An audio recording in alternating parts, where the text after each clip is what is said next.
ಸೇನಾ ಸಂಘರ್ಷ ಶಮನ ಸಂಸದೀಯ ಸಮಿತಿಗೆ ಮಿಸ್ರಿ ಮಾಹಿತಿ.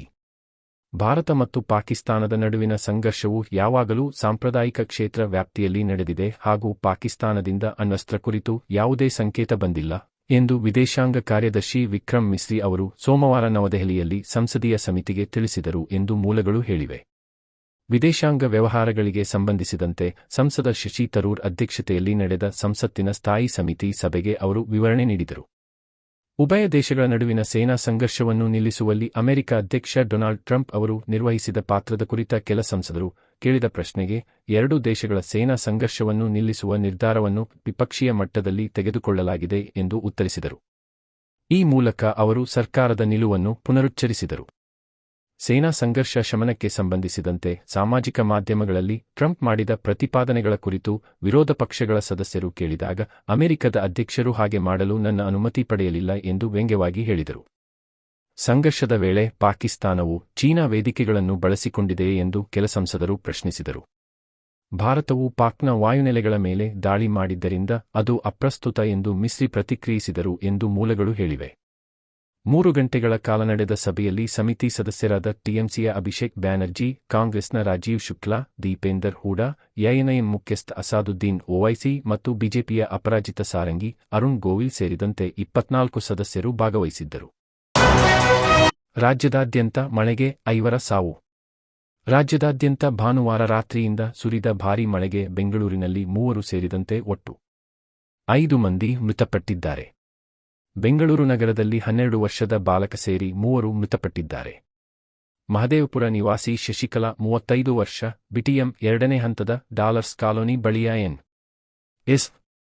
ಪಾಳ್ಯ ನಿವಾಸಿ ಮನಮೋಹನ್ ಕಾಮತ್ 63 ವರ್ಷ ಹಾಗೂ ದಿನೇಶ್ 12 ವರ್ಷ ಮೃತಪಟ್ಟವರು. ಹಾಗೂ ಸಿಡಿಲು ಬಡಿದು ರಾಯಚೂರು ಜಿಲ್ಲೆಯ ದೇವದುರ್ಗ ತಾಲೂಕಿನ ಜಾಲಹಳ್ಳಿಯ ಬಳಿಯ ಬಿ.ಆರ್. ಗುಂಡ ಗ್ರಾಮದ ಕುರಿಗಾಹಿ ಬಾಲಕ ಹನುಮಗೌಡ ನಾಯಕ 16 ವರ್ಷ ಮತ್ತು ಉತ್ತರ ಕನ್ನಡ ಜಿಲ್ಲೆಯ ಅಂಕೋಲಾ ತಾಲೂಕಿನ ಉಳುವರೆ ಗ್ರಾಮದಲ್ಲಿ ಸೋಮವಾರ ಸಂಜೆ ಸಿಡಿಲು ಬಡಿದು ತಮ್ಮಣ್ಣಿ ಅನಂತಗೌಡ 65 ವರ್ಷ ಎಂಬುವರು ಮೃತಪಟ್ಟಿದ್ದಾರೆ ಎಂದು ಪೊಲೀಸ್ ಮೂಲಗಳು ತಿಳಿಸಿವೆ. ಬೆಂಗಳೂರು ಮಳೆ. ಮುಖ್ಯಮಂತ್ರಿ ಮೇ 21ರಂದು ಬೆಂಗಳೂರು ನಗರದ ಪ್ರದಕ್ಷಿಣೆ. ಸೋಮವಾರ ಸಂಜೆ ವೇಳೆ ಸಂಚಾರ ದಟ್ಟಣೆ ಹೆಚ್ಚಿರುವ ಕಾರಣ ಜನರಿಗೆ ತೊಂದರೆಯಾಗುತ್ತದೆ ಎಂದು ಮನಗಂಡು ಮೇ 21ರಂದು ಇಡೀ ನಗರದ ಪ್ರದಕ್ಷಿಣೆ ಮಾಡಿ ಪರಿಸ್ಥಿತಿಯನ್ನು ಅವಲೋಕಿಸಲಾಗುವುದು ಎಂದು ಬೆಂಗಳೂರಲ್ಲಿ ಸೋಮವಾರ ಮುಖ್ಯಮಂತ್ರಿ ಸಿದ್ದರಾಮಯ್ಯ ತಿಳಿಸಿದರು.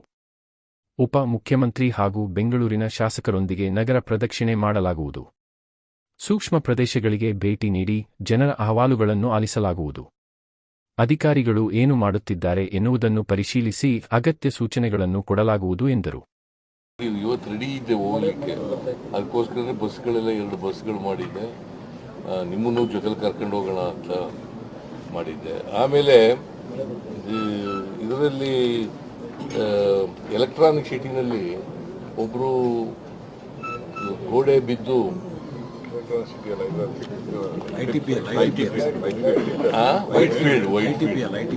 ವೈಟ್ ಫೀಲ್ಡ್ನಲ್ಲಿ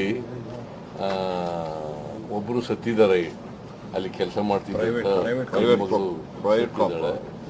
ಅವಳಿಗೆ ಸರ್ಕಾರದಿಂದ ಅದರ ಕಾರ್ಪೊರೇಷನ್ನಿಂದ 5 ಲಕ್ಷ ರೂಪಾಯಿಗಳನ್ನು ಕೊಡ್ತೇವೆ.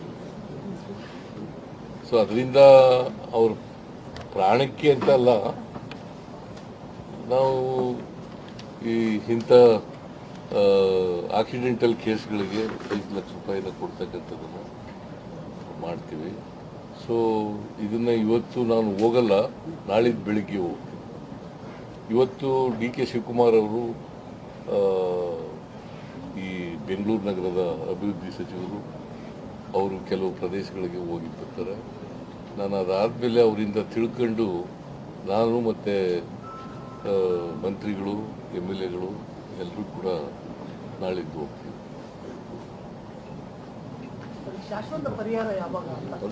ಅದೇ ಹೇಳಿದ್ಮೇಲಪ್ಪ, ಈಗ 210 ನಾವು ಅದನ್ನ ಗುರುಸಿದ್ದೋ ಹಿಂದೆ 210 ಜಾಗಗಳು 166 ಆಗಿದಾವೆ. ಈಗ 198 ಇದ್ದಿದ್ದು ತಿರ್ಗಾ ಇನ್ನೊಂದಷ್ಟು ಆ್ಯಡ್ ಆಯ್ತು. 210ರಲ್ಲಿ 162 ಪಾಯಿಂಟ್ಗಳನ್ನ ಕೆಲಸ ಮುಗಿಸಿದೀವಿ. 166 ಕೆಲಸ ಮುಗಿಸಿದೀವಿ.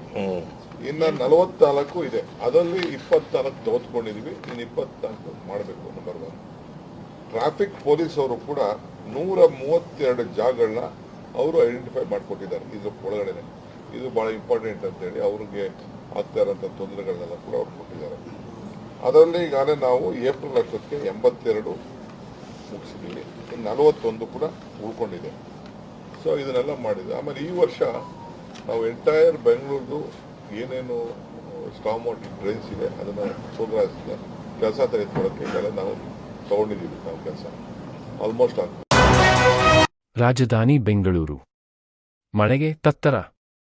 ರಾಜಧಾನಿ ಬೆಂಗಳೂರಿನಲ್ಲಿ ಭಾನುವಾರ ತಡರಾತ್ರಿಯಿಂದ ಸೋಮವಾರ ಮುಂಜಾನೆವರೆಗೆ ಗುಡುಗು ಮಿಂಚು ಸಹಿತ ಸುರಿದ ಭಾರೀ ಮಳೆಯಿಂದ ನಗರದ ಅರ್ಧ ಭಾಗ ಜಲಾವೃತಗೊಂಡಿತು.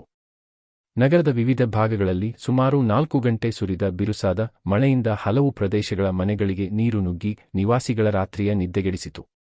ಪ್ರಮುಖ ರಸ್ತೆಗಳು ಜಲಾವೃತವಾಗಿದ್ದರಿಂದ ಸೋಮವಾರ ಬೆಳಿಗ್ಗೆ ಕಚೇರಿಗೆ ತೆರಳುವ ನಾಗರಿಕರು ಸಂಕಷ್ಟಕ್ಕೊಳಗಾದರು.